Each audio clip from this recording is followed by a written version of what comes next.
In today's video, we are going to show you how to upload your own video to Edpuzzle. Let's begin. Now, the first thing that you need to do is log in using your teacher account. Go to the left side area of the dashboard and click the My Content.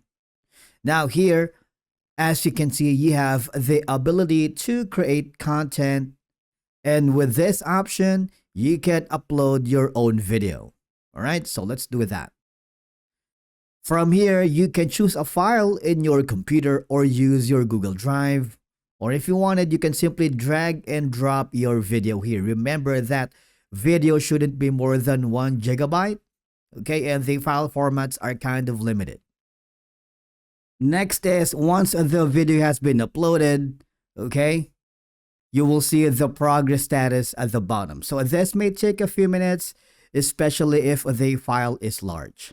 You want to make sure at this point that you are connected to a stable internet connection because that could interfere with the uploading times. Once the process is complete, you would notice that the video has been successfully uploaded to your content.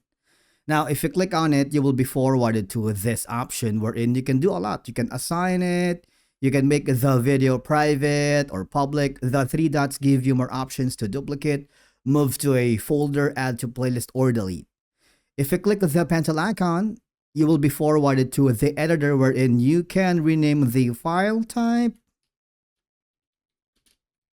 And then you can also cut it, add a voiceover, add some questions, and once you're happy, click the finish button. And basically that's it for today's video on how to upload a video to Edpuzzle. Thank you so much for watching, and we will see you again in the next video.